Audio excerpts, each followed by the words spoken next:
Hello friends, welcome back to my channel Shana Goyal. So friends, इस session में हम psychological perspective in education, जो आपका बीएड में या फिर बीएससी बीएड बीए में ये टॉपिक है, प्रिंसिपल्स ऑफ डेवलपमेंट, इसको डिटेल में डिस्कस करने वाले हैं। और देखिए, ये एक लॉन्ग क्वेश्चन के फॉर्म में भी आ सकता है, बहुत इंपॉर्टेंट टॉपिक है ये, तो इसको ध्यान से समझिएगा। मैंने सभी पॉइंट्स में ये आपको समझाया है और एक्सप्लेनेशन आपको अपनी लैंग्वेज में वहाँ पर बेटर वे से आप लिख सकते हैं, ठीक है। सो वीडियो को कंप्लीट देखिएगा। So now let's begin with the session. Principles of development, हमने प्रीवियस वीडियो में डिस्कस किया था ग्रोथ एंड डेवलपमेंट के बारे में कि ग्रोथ क्या होता है और डेवलपमेंट क्या होता है। क्लियर? तो ग्रोथ बेसिकली थोड़ा सा हम रिव्यू करते हैं। ग्रोथ क्या होता है? डेवलपमेंट का ही पार्ट होता है। फिजिकल डेवलपमेंट को हम क्या बोलते हैं? ग्रोथ, जिसमें हम ऑब्जर्व करते हैं चीज़ों को, ठीक है। हमारी ग्रोथ होती है जो मेजरेबल होती है, यानी कि क्वांटिटेटिव होती है। क्लियर? तो आज हम डेवलपमेंट के जो प्रिंसिपल्स हैं बहुत इंपॉर्टेंट है। सो फ्रेंड्स, वीडियो स्टार्ट करने से पहले अगर आप मेरे चैनल पर नए हैं तो इसे सब्सक्राइब कर लीजिए और साथ ही में क्लिक कर दे बेल आइकन पर to get notifications of my latest uploads. So देखिए, प्रिंसिपल्स ऑफ डेवलपमेंट, हमने क्या बात की थी? डेवलपमेंट क्या होती है? एक स्टैटिक चीज़ नहीं है, एक डायनामिक चीज़ है, ठीक है। तो फर्स्ट प्रिंसिपल क्या है? प्रिंसिपल ऑफ कॉन्टिन्यूटी और प्रिंसिपल ऑफ चेंज, यानी कि कॉन्टिन्यूटी प्रिंसिपल ऑफ, ये P stands for principle here everywhere, ठीक है। तो कॉन्टिन्यूटी मीन्स डेवलपमेंट जो है उसको हम क्या बोल सकते हैं? दैट इज फ्रॉम वॉर्म टू टॉम, यानी कि जन्म से लेकर मृत्यु तक हमारी जो डेवलपमेंट है वो होती रहती है। और देखिए, इसमें क्वेश्चन क्या आता है, बिल्कुल स्टार्टिंग में ही हम डिस्कस कर रहे हैं कि जो डेवलपमेंट है किसी भी बच्चे की, चाइल्ड डेवलपमेंट है, वो कहाँ से स्टार्ट होती है, कौन सी स्टेज से स्टार्ट होती है? तो वो हम बोलेंगे प्री नेटल स्टेज, जब गर्भावस्था होती है, ठीक है, जब प्रेगनेंसी का टाइम होता है, तभी वहां पर बच्चे की डेवलपमेंट स्टार्ट हो जाती है। बच्चे के बॉडी पार्ट्स जो हैं वो उसी टाइम पीरियड में बनते हैं ना, उसी टाइम पीरियड के अंदर। कितना टाइम होता है प्री नेटल का? 9 months एंड 10 days, ये टाइम पीरियड होता है। इसी टाइम पीरियड के दौरान जो डेवलपमेंट है वो बच्चे की स्टार्ट हो जाती है। Clear is this? तो इसको हम चेंज क्यों कहते हैं? क्योंकि टाइम के साथ साथ देखिए हमारी जो हाइट है वो ग्रो होती है, ठीक है, हमारा वेट इंक्रीज होता है, और जो ये चेंज होती है ये एक सीक्वेंस में होती है, ठीक है। ऐसे नहीं कि आज हम सोए पड़े हैं, सुबह देखा तो हमारी हाइट सीधा 4 इंच बढ़ गई, ऐसे नहीं है। एक पैटर्न होता है, एक प्रॉपर सीक्वेंस होता है जिसमें बॉडी में या फिर हमारे इमोशनल कैरेक्टर्स में कुछ ना कुछ चेंजेस आती हैं। तो continuity and change, I hope this is clear. इसको हम कह सकते हैं कि या तो ये वॉर्म एंड टॉम है, या फिर ये क्या है? एक लाइफ लॉन्ग प्रोसेस है। सारी जिंदगी बच्चा डेवलप करता है, चाहे वो फिजिकली, तो देखिए ग्रोथ होती है। फिजिकली क्या होता है कि एक टाइम पर आकर ग्रोथ रुक जाती है, जिसको हम कहते हैं मैच्योरिटी लेवल पर आकर। क्लियर? लेकिन जो अदर देन फिजिकल फैक्टर्स हैं, लाइक इमोशनल फैक्टर्स हैं, हमारे सोशल हैं, इंटेलेक्चुअल फैक्टर्स हैं, वो डेवलपमेंट बच्चों की लाइफ लॉन्ग होती रहती है throughout their life. Now second principle is principle of uniform pattern. Principle of uniform pattern, देखिए बच्चा जब जन्म लेता है, ठीक है, बर्थ के बाद जब भी किसी बच्चे को भूख लगती है तो वो क्या करता है? रोना शुरू कर देता है ना, रोना शुरू कर देता है। क्या अगर कोई बच्चा अमीर के घर में पैदा हुआ या गरीब के घर में पैदा हुआ है, क्या वो डिफरेंट रेट शो करते हैं? वो क्या बोलने लग जाता है सीधा? नहीं, ये एक यूनिफॉर्म पैटर्न है।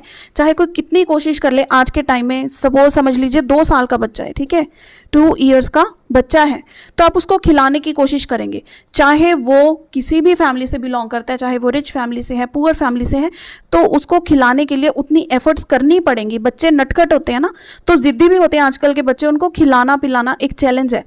तो ये एक यूनिफॉर्म पैटर्न है, इर्रिस्पेक्टिव ऑफ एनीथिंग, ठीक है, कि वो अमीर है, गरीब है, ठीक है, any caste, creed, religion, what ever, वो सिमिलर अपने एक्शंस देगा, सिमिलर रिस्पॉन्स करेगा एज के अकॉर्डिंग। क्लियर? तो यूनिफॉर्म पैटर्न होता है कि पहले बच्चा रोना स्टार्ट करता है, फिर धीरे धीरे वो पॉइंट आउट करने लगता है कि मुझे ये चीज़ चाहिए, वो चीज़ चाहिए, फिंगर करके पॉइंट करने लगता है ना, तो धीरे धीरे वो अपनी मूवमेंट्स बॉडी की स्टार्ट करता है। तो डेवलपमेंट एक यूनिफॉर्म तरीके से होती है।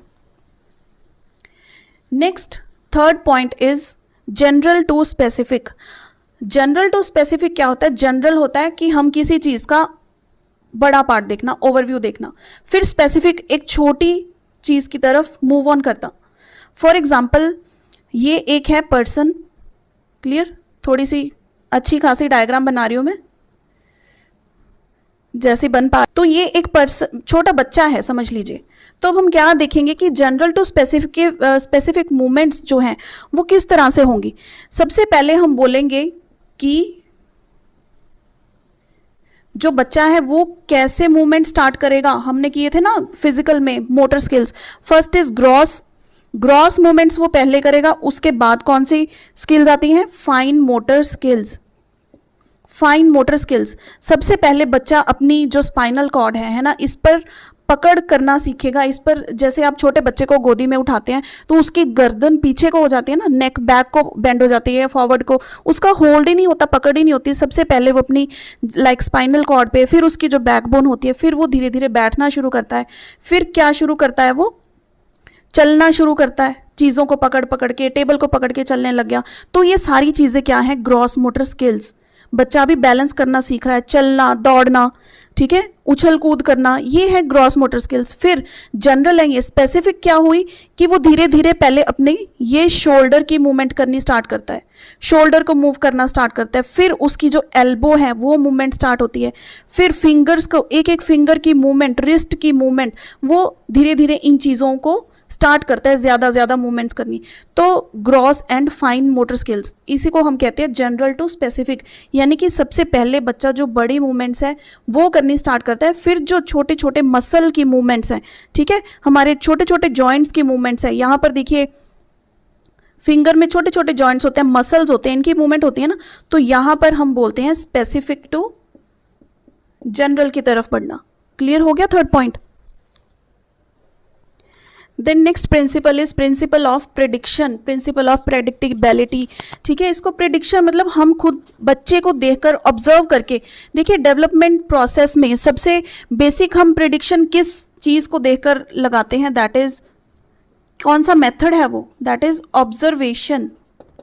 बच्चे को रेगुलर हम ऑब्जर्व करते हैं, क्या उसकी बॉडी में चेंजेस आती हैं, ठीक है, बॉडी स्ट्रक्चर में चेंजेस आती हैं, बिहेवियर में चेंजेस आती है, तो हम एक प्रेडिक्शन कर सकते हैं कि ये बच्चा, ठीक है, आगे जाकर साल बाद किस तरह का दिखेगा, या फिर क्या बिहेवियर ये एग्जिबिट करने वाला है, ठीक है, इमोशनल ट्रेट्स क्या हो सकती हैं, किस तरह के मैनर्स होंगे। हम बोलते हैं ना कि ये बच्चा बहुत अच्छा है, वेल बिहेव्ड है, तो आगे भी ये वेल बिहेव्ड रहेगा। तो वो चीज़ें हम एक प्रेडिक्शन कर लेते हैं बच्चे की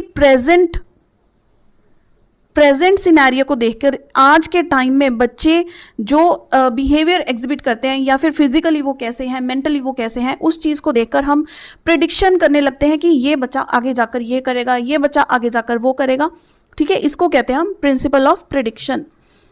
then is principle of individual differences, बहुत इंपॉर्टेंट है ये, fifth point, that is principle of individual differences. सबसे पहले इंडिविजुअल डिफरेंसेस का मीनिंग क्या होता है। इंडिविजुअल डिफरेंसेस दो वर्ड से बना है, इंडिविजुअल, हर इंडिविजुअल डिफरेंट है, यही है इंडिविजुअल डिफरेंसेस। चाहे एक फैमिली में ही सिबलिंग्स हो, भाई बहन हो, ब्रदर हो, या सिस्टर हो, उनमें भी नेचर में फ़र्क होता है, उनके इंटेलेक्चुअल डेवलपमेंट में डिफरेंस होता है। तो हर इंडिविजुअल क्या है, डिफरेंट है, उसकी फिजिक डिफरेंट हो सकती है, उसके मेंटल प्रोसेसेस, ठीक है, मेंटालिटी डिफरेंट हो सकती है, उसका लोगों में उठना बैठना, तौर तरीके, ये सारा कुछ डिफरेंट हो सकता है। तो इसको हम बोलते हैं इंडिविजुअल डिफरेंसेस। अब डेवलपमेंट के प्रोसेस में इंडिविजुअल डिफरेंस है वो किस तरह से काम करता है। हम कहते हैं ना कि जैसे सपोज एक ही फैमिली के दो बच्चे हैं, एक है फीमेल चाइल्ड और एक है मेल चाइल्ड। तो हम कहते हैं कि जो फीमेल चाइल्ड है, ये तो जब 11 मंथ्स की थी बेटी, है ना, उसने चलना स्टार्ट कर दिया, लेकिन जो बेटा है वो तो 1 साल से ऊपर हो गया, उसने चलना स्टार्ट ही नहीं किया। तो ये क्या होता है, इंडिविजुअल डिफरेंस होते हैं। कोई बच्चा चलना जल्दी स्टार्ट करता है, कोई लेट स्टार्ट करता है ना। तो हर बच्चे का अपना डेवलपमेंट स्पीड होती है, पेस होता है। ये किस पर डिपेंड करता है, हेरिडिटी पर भी डिपेंड करता है कि बच्चे में किसके ट्रेट्स गए हैं, मदर के ट्रेट्स ज़्यादा गए हैं, फादर के ट्रेट्स गए हैं। फिर देखा जाता है कि मदर ज़्यादा इंटेलिजेंट है या फादर ज़्यादा इंटेलिजेंट है, बच्चा किस पे गया है। हो सकता है उसके ट्रेट्स वो एग्जिबिट कर रहा हो, क्योंकि हेरिडिटी तो नेचुरली बच्चों में आती है ना। पेरेंट्स की जो भी फैक्टर्स होते हैं वो चीज़ हम नेक्स्ट वीडियो में डिस्कस करेंगे तो आपको ज़्यादा क्लियर हो जाएगा। तो ये क्या होता है कि हर एक बच्चे का अपना पेस होता है, अपनी स्पीड होती है, अपना पैटर्न होता है डेवलप होने का। तो इंडिविजुअल डिफरेंस को मानकर चलना जरूरी है। हम ये नहीं सोच सकते कि बच्चा अगर 1 साल का 10 बच्चे हमने खड़े कर लिए लाइन में 1 साल के, तो वो सेम ही एक्शंस परफॉर्म करेंगे। एक हमें लगेगा कि जो अभी ढंग से खड़ा भी नहीं होने लगा, एक लगेगा कि वो तो दौड़ रहा है। तो सभी का डिफरेंट होता है, डिफरेंट स्पीड होती है। इंडिविजुअल डिफरेंस का प्रिंसिपल यही कहता है कि हर बच्चा डिफरेंट है, उसकी डेवलपमेंट की जो स्पीड होती है वो बिल्कुल डिफरेंट हो सकती है। Then next is principle of direction. Principle of direction से एक क्वेश्चन आता है, 100% आता है। तो सबसे पहले देखिए principle of direction. Direction development में 2 तरह की होती है।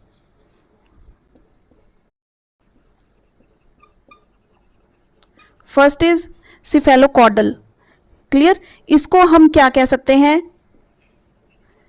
Head to toe, head to toe, या फिर टॉप टू बॉटम। क्लियर?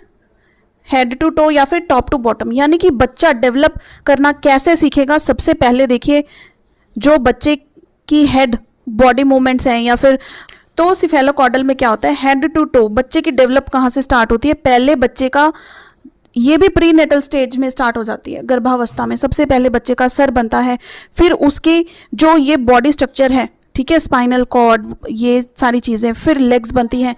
उसके बाद देखिए ये तो हो गया सिफेलोकॉर्डल, यानी कि head to toe, top to bottom. अब जो बाजू है, ठीक है, आउटर साइड, इनर साइड, ये इसको हम सेकेंड टाइप, सेकेंड डायरेक्शन इसको बोलते हैं, दैट इज प्रॉक्सिमोडिस्टल।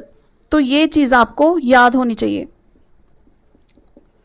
प्रॉक्सिमोडिस्टल, यानी कि फ्रॉम, इसको हम कह देते हैं फ्रॉम हार्ट टू हैंड। ठीक है, यानी कि सबसे पहले अंदर फिर बाहर की तरफ जो है डेवलपमेंट बच्चे की स्टार्ट होती है। तो देखो सबसे पहले क्या है, फ्रॉम हार्ट टू हैंड, यानी कि सबसे पहले शोल्डर्स, ये चीजें बनती हैं, फिर बाजू बनती है, फिर फिंगर्स डेवलप होती हैं। सारी ये कहाँ पर होती है? प्री नेटल स्टेज में।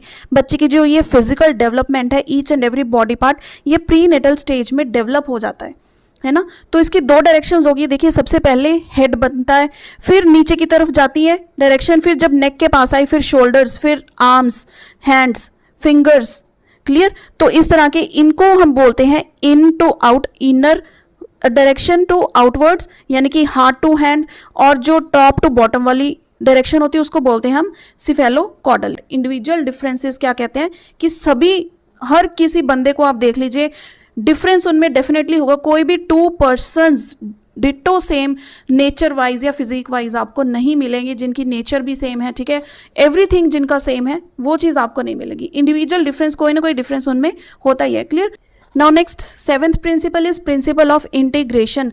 हमने जब बीएड में भी पढ़ा था कि इंटीग्रेशन क्या होती है, किसी भी चीज़ को एक दूसरे से अलग नहीं कर सकते, एक चीज़ की डिपेंडेंसी दूसरे पर है।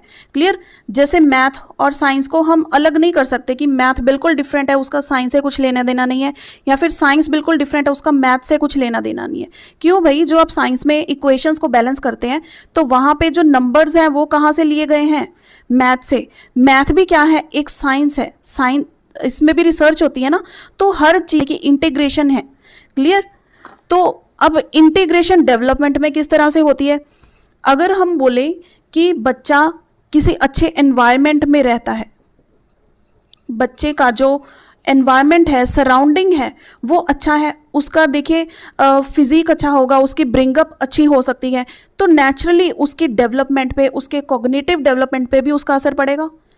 पड़ेगा कि नहीं पड़ेगा? समझ में आ रही है? इंटीग्रेशन में ऐसे नहीं है कि जो हम इसमें देखिए आपको ना इंटर रिलेशन के साथ कंफ्यूज नहीं होना है। इंटर रिलेशन में क्या होता है कि हम देखते हैं 4 जो हमने डोमेन्स की थी ना, कौन सी की थी? हम इन दोनों पॉइंट्स को पैरेलली समझेंगे। Physical domain of development, then social domain, then cognitive या इसको इंटेलेक्चुअल मेंटल माइंड वाला भी कह सकते हैं, and then is emotional domain. तो जो इंटीग्रेशन है ये है हमारी body parts, like body parts की हम बात करेंगे। यानी कि अगर हमारा दिमाग हमें कुछ इंस्ट्रक्शन देता है तभी तो हम कोई एक्शन करते हैं। क्लियर? हमें कहीं पे चोट लगी, हमें हाथ पे चोट लगी, लेकिन हमें पेन पूरी बॉडी में ऐसे फील होने लग जाता है, पूरी बॉडी हमारी लो हो जाती है।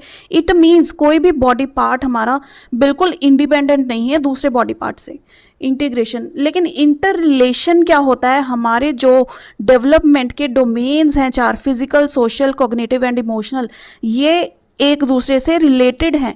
जो हम बात कर रहे हैं कि लाइक अगर हम फिजिकली फिट हैं, हम जिम जाते हैं, ठीक है, तो हमारा जो मेंटल डेवलपमेंट है वो भी अच्छा होगा क्योंकि हम फिजिकली फिट हैं। हम कहते हैं ना कि healthy mind resides in a healthy body.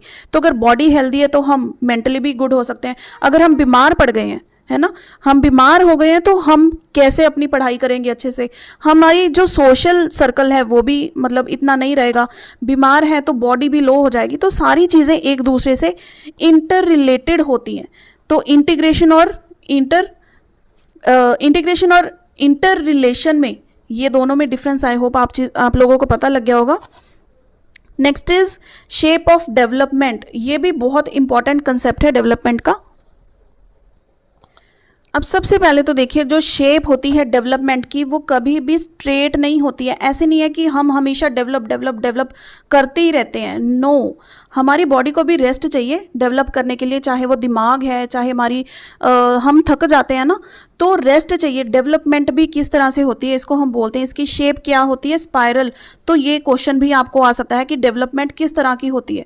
तो ये आपको काफ़ी सारे ऑप्शंस दिए होते हैं जिसमें से बस आपको याद कर लो, ऑप्शन देखने की ज़रूरत ही नहीं है क्योंकि आपको पता है स्पाइरल होती है।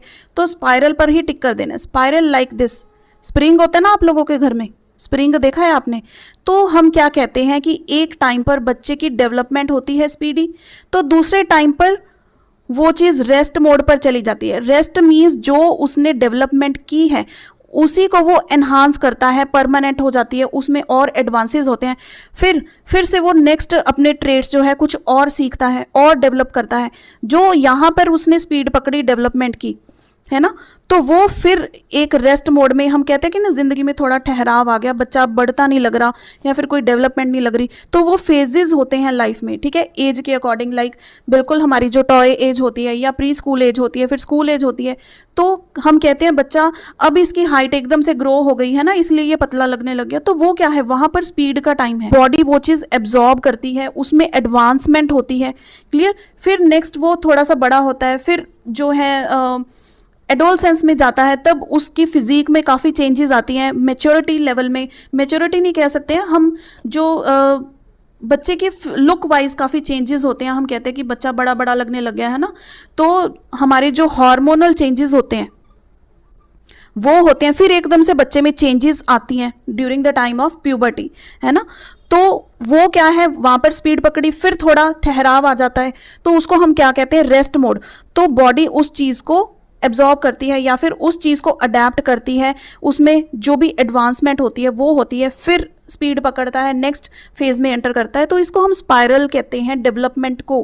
कि शेप क्या होती है इसकी, ऐसी नहीं है कि डेवलप करते गए, ये स्पाइरल होती है। एक टाइम पे स्पीड होती है, दूसरे टाइम पे रेस्ट होती है। रेस्ट के टाइम पे क्या होता है, जो ट्रेड्स यहाँ पर बच्चे ने एक्वायर किए हैं, तो जो डेवलपमेंट यहाँ पर बच्चे ने ली है उसको वो बॉडी अडेप्ट करती है, उसको पक्का कर देती है एक तरह से, ठीक है, ताकि वो प्रिपेयर है नेक्स्ट फेज के लिए, नेक्स्ट स्पीड अप के लिए। समझ में आ गई ये चीज? Next point number 10 is principle of maturation and learning. अब देखिए, जो मैच्योरेशन टर्म है, मैच्योरेशन, ये जनरली किसके साथ हम रिलेट करते हैं, इसको हम हेरिडिटी के साथ रिलेट करते हैं। हेरिडिटी या फिर जीन्स जो एक बच्चे को अपने ऊपर वाली पीढ़ी से मिले हैं, यानी कि अपने पेरेंट्स से मिले हैं, या फिर पेरेंट्स से नहीं मिले तो फिर ग्रैंड पेरेंट्स से मिले हो सकते हैं। पेरेंट्स में मदर और फादर दोनों आते हैं ना, तो नाना नानी से मिले हो सकते हैं, दादा दादी से मिले हो सकते हैं, एंसेस्टर से। इस तरह से जो फीचर्स बच्चा इनहेरिट करता है अपने ऊपर वाली पीढ़ियों से, उनको हम बोलते हैं हेरिडिटरी इनमें ये चीज़ है, लाइक अगर कोई बच्चा अपने पेरेंट की तरह दिखता है तो वो क्या कहते हैं कि ये हेरिडिटी है, जीन्स ट्रांसफर हुए हैं, है ना, तभी बच्चा अपने बेटा अपने पापा के जैसे दिखता है या बेटी होती है अपने माँ के जैसी दिखती है, तो वो फीचर हेरिडिटरी होते हैं। तो मैच्योरेशन में हम क्या कह सकते हैं कि बच्चा कोई भी मूवमेंट है या कोई भी एक्टिविटी वो तभी कर पाएगा जब उसके अंदर वो चीज़ें, वो उतना मेच्योर हो जाएगा कि अब इस लेवल पर वो चीज़, ये चीज़ कर सकता है ना। हमारे अंदर हमारी मसल्स होती हैं, वेन्स होती हैं। अगर हम फिजिकली बोले तो बच्चा कितना वेट उठा सकता है, वो छोटे बच्चे को आप 10 किलो भार तो नहीं दे सकते ना कि उठा लो, नहीं उठा सकता क्योंकि वो इतना स्ट्रांग नहीं है। तो हर एज पर मैच्योरेशन लेवल होता है कि बच्चा ये एक्टिविटी कर पाएगा नहीं कर पाएगा, डिपेंड्स अपॉन द मैच्योरेशन कि क्या वो इतना मैच्योर इनफ हो चुका है कि वो ये चीज़ कर पाए। अब अगर आप छोटे बच्चों को ये थ्योरी समझाने लग जाओ, है ना, वाइगोत्स्की की, जीन पियाजे की थ्योरी हम समझाएंगे, उनको समझ में आएगा? कुछ नहीं आएगा, क्योंकि वो मैच्योर इनफ नहीं है, उनकी अभी वो एज नहीं है, हम कह रहे थे इतने मैच्योर नहीं है कि वो चीज़ें वो समझ पाएँ। तो स्कूल्स में जो सिलेबस होता है बच्चों का वो उनकी मेच्योरिटी के अकॉर्डिंग ही तो होता है, हम एज वर्ड बोल देते हैं, तो वो क्या होता है, मेच्योरिटी के अकॉर्डिंग होता है कि बच्चा वो चीज़ कितना उसका दिमाग अभी काम करता है चीज़ों को लेकर, तो वो ये चीज़ समझ सकता है। अब देखिए लर्निंग कैसे होगी, हम समझ लेते हैं कि बच्चे का जो माइंड है वो बिल्कुल सेट है, बहुत शार्प माइंड है ना, बच्चा बहुत इंटेलिजेंट है, शार्प माइंड का है, लेकिन आपने उसको कहाँ पे डाल दिया, एक ऐसे एनवायरनमेंट में जहाँ पर कोई एजुकेशन नहीं है, ठीक है, बहुत बैकवर्ड एरिया है, तो बच्चे की ये शार्प माइंड कहाँ पे जाएगी, तेल लेने जाएगी वो। तो वो वहाँ पर जब उसको एजुकेशन ही नहीं मिली तो वो एडवांसमेंट क्या करेगा, क्या डेवलपमेंट होगी उसकी। एनवायरनमेंट भी बहुत बड़ा रोल अपना प्ले करता है, सिर्फ हेरिडिटी नहीं है। लर्निंग कब होगी, जब हेरिडिटी और एनवायरनमेंट मिलकर बच्चे को दोनों चीज़ें प्रोवाइड करेंगे, तब होगी बच्चे की डेवलपमेंट प्रॉपर। क्लियर, समझ में आ गई ये चीज़। लर्निंग के लिए भी तो हमें एनवायरनमेंट चाहिए होता है, ऐसे तो नहीं है कि आपको डब्बा बंद कर दिया और वहाँ पर आप बैठकर सब कुछ सीखते रहेंगे, कुछ तो सोर्स चाहिए ना आपको, कुछ environment. Now the last one is heredity and environment. अब मल्टीप्लाई का प्रोसेस क्या होता है, अगर हम किसी चीज़ को ऐड करें, है ना, तो उसका आंसर क्या आएगा। फॉर एग्जाम्पल 2 + 5 हमने कर दिया, है ना, इसका आंसर आ गया 7। लेकिन अगर हम 2 × 5 करते हैं तो आंसर इसका क्या आएगा, ज़्यादा आएगा, यानी कि इम्पैक्ट ज़्यादा पड़ता है। जो चीज़ ज़्यादा भारी है या फिर जिस चीज़ को ज़्यादा प्रेफरेंस मिली है, जो डोमिनेटिंग है, हेरिडिटी डोमिनेटिंग है या एनवायरनमेंट डोमिनेटिंग है, जो फीचर ज़्यादा है उसका इफेक्ट ज़्यादा पड़ेगा, इसलिए वो चीज़ मल्टीप्लाई की जाती है। तो इसकी हम एक रियल लाइफ एग्जांपल लेके देखते हैं। जैसे हम कहते हैं कि कोई बच्चा है, हेरिडिटरी उनका क्या फैमिली बैकग्राउंड है कि सभी जॉब करते हैं, अच्छी पोजीशंस पर लगे हुए हैं, कोई टीचर है, कोई बैंक में लगे हैं या फिर कोई IAS ऑफिसर लगा हुआ है, व्हाट्सोएवर, ठीक है, कोई भी पोजीशन, वो हेरिडिटी है कि वो बच्चा भी, उसका माइंडसेट हो जाता है कि मैंने बहुत अच्छी जॉब अटेन करनी है। लेकिन एनवायरनमेंट भी तो चाहिए, एनवायरनमेंट के बिना वो क्या ये सिचुएशंस में से निकल कर जॉब पे लग पाएगा। तो अगर बच्चे को ऐसे एनवायरनमेंट में, कोई समझ लो बच्चे को किडनैप ही करके ले गया, है ना, बच्चे को किडनैप करके ले गया, वो कौन थे, क्रिमिनल्स थे, अपने साथ ले गए, तो क्रिमिनल्स के साथ रहकर बच्चा जॉब के बारे में सोच पाएगा? क्रिमिनल्स के बीच में रहकर बच्चे का रहन सहन, तौर तरीके बिल्कुल वैसे हो जाएंगे। तो उनको एनवायरनमेंट है जो आपके सराउंडिंग्स हैं, चाहे को वो फिजिकल हैं, सोशल हैं, ठीक है, ज्योग्राफिकल हैं, ये सारी चीज़ें मैटर करती हैं, फैक्टर इफेक्ट करता है इन चीज़ों का। तो वो एनवायरनमेंट बच्चे को मिला ही नहीं, तो फिर वो बच्चे की डेवलपमेंट क्या होगी, यानी कि हेरिडिटी क्या थी कि वो बच्चा जॉब फैमिली से है, एनवायरनमेंट लेकिन उसको क्या मिल गया, क्रिमिनल का, तो आउटपुट भी क्या होगी, वो क्रिमिनल फैक्टर्स अपना लेगा। ठीक है, तो किस चीज़ का पलड़ा भारी हुआ, किस चीज़ का इम्पैक्ट ज़्यादा है, हम कहेंगे क्रिमिनल का, यानी कि एनवायरनमेंट का। तो उतनी ही स्पीड से वो क्या है, ये वाले ट्रेड्स अपने शो करेगा। तो सिर्फ हेरिडिटी नहीं, एनवायरनमेंट भी बहुत ज़रूरी है। ठीक है, सो फ्रेंड्स, यहाँ पर हमारा प्रिंसिपल्स ऑफ डेवलपमेंट का टॉपिक भी होता है कंप्लीट। ये सारे के सारे बहुत इंपॉर्टेंट है। 11 पॉइंट्स अगर आपको क्वेश्चन में आए, इसी तरह से आपने पॉइंट्स बनाने हैं और इसको एक्सप्लेन करके आना है। सो फ्रेंड्स, इसके प्रीवियस जो सेशंस हैं, चाहे वो ग्रोथ एंड डेवलपमेंट है, सो चलिए फ्रेंड्स, वीडियो हेल्पफुल रही हो तो इसे लाइक एंड शेयर जरूर कीजिएगा। And see you in the next session. Till then keep watching friends.